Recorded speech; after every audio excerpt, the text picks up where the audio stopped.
I didn't believe the rumors at first. Every hospital has stories. Whispers passed between nurses during night shifts. Most of them aren't real. But this one was different. They told me that every night at exactly 3:00 a.m., a patient in Ward D dies. Same room, same time, every single night. I thought it was just coincidence. Maybe a critical patient. Maybe bad timing. Until I checked the records. There was no patient assigned to that room. No name, no file, no history. And yet, every night at 3:00 a.m., the heart monitor flatlines. The first time I heard it, I was doing a routine check. The hallway was quiet. Too quiet. Then suddenly, beep. The sound echoed through the entire ward. Sharp, loud, impossible to ignore. I froze. It was coming from room 412. I checked my clipboard.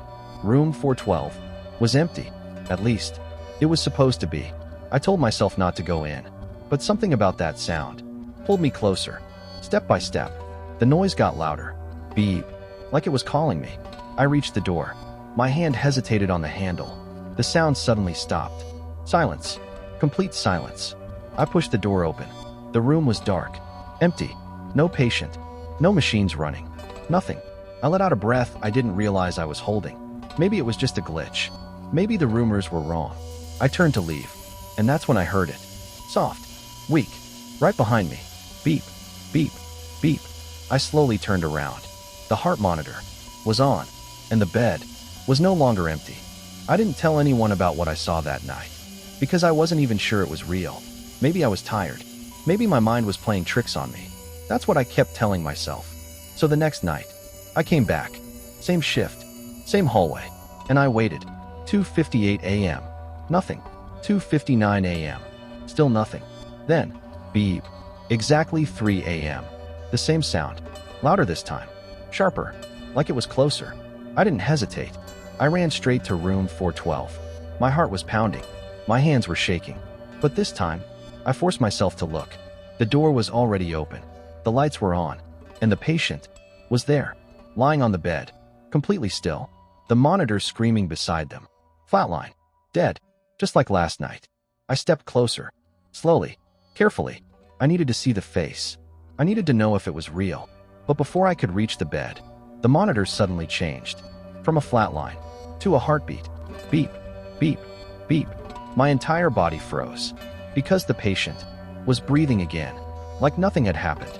Like they had never died. I stumbled backward. This wasn't normal. This wasn't possible. I looked at the clock on the wall. 3:01 a.m. 1 minute after death. 1 minute after that sound. And then I noticed something. Something I swear wasn't there before. A tag. On the patient's wrist. I leaned closer, trying to read the name. The letters were blurry at first, like they didn't want to be seen. But then, they became clear, and my stomach dropped, because the name on that tag was mine. I tried to stop it. Whatever this was, I wasn't going to just watch it happen again. Not when my name was on that patient. So the next night, I didn't wait in the hallway. I went straight into room 412. 2:50 a.m. Too early for anything to happen.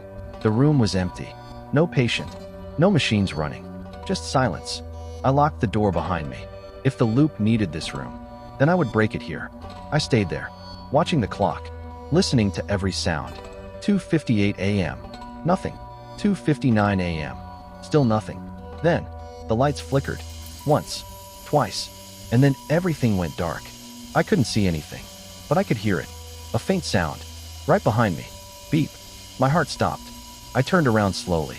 The monitor was on, even though it wasn't there before. Beep, beep, beep. I stepped back. No, this isn't how it works. I was inside the room. I was here before it started. It shouldn't be able to begin, but it did. Right in front of me, the bed was no longer empty. Something was there now. A body, lying still, just like before. I rushed forward. No, no, no. I grabbed the blanket and pulled it away. My breath caught in my throat, because the face on that bed was mine. Eyes closed, skin pale, completely lifeless. The monitor suddenly screamed. Beep. Flatline. I shook the body. Wake up. This isn't real. But it didn't move. It didn't breathe. It didn't respond. And then, I heard something behind me. Another beep. Soft. Steady. Beep. Beep. Beep. I turned slowly.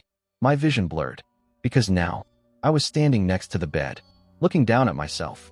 But at the same time, I was also lying on it, feeling nothing, seeing nothing, trapped. The voice came again, closer than ever, calm, cold. You can't stop it. I don't know what time it is anymore.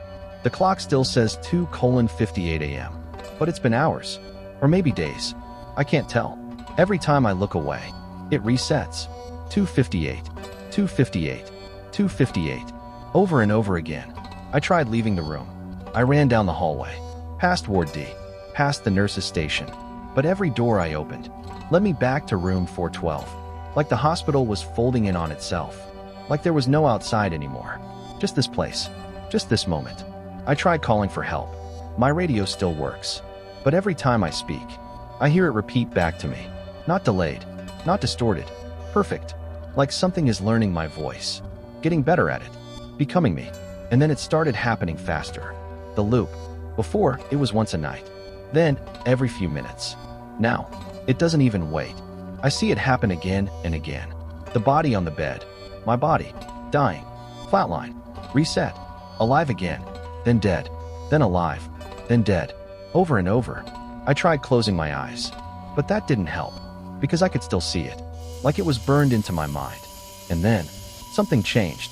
The last time it happened, the body didn't reset. It stayed still. Too still. The monitor didn't start again. No beep. No signal. Just silence. For the first time, the loop stopped. I felt relief. For a second. Just 1 second. Until I realized I was the one breathing now. Not on the bed. Not in the room. But somewhere else. Somewhere outside. I could hear footsteps. Voices. People talking. Normal. Alive. And then I heard someone say, "Hey, are you okay?" The voice sounded concerned. Familiar. Close. I tried to respond, but the words didn't come out right. Because the voice that answered wasn't mine anymore. I remember everything now. Not clearly, but enough to understand. The hospital. The night shift. Room 412. It was never a place. It was a loop. And I was never outside of it. Not even from the beginning. That first night wasn't my first. I've been here before. Again, and again, and again.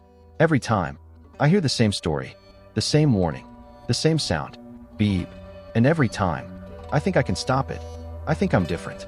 I think I'll escape. But I never do. Because the moment I understand what's happening, it's already too late. It always is. I wasn't watching the patient die. I wasn't trying to save him. I wasn't even trapped with him. I was him. The entire time. The body on the bed. The one that flatlines at exactly 3 a.m. The one that wakes up again at 3:01. The one that forgets. And repeats everything. Over and over. Forever. And the version of me that walks away. The one that speaks. The one that moves. That's not me. Not anymore. It's something else. Something that learned from me. Copied me. Perfectly. Until no one could tell the difference. Not the doctors. Not the nurses. Not even me.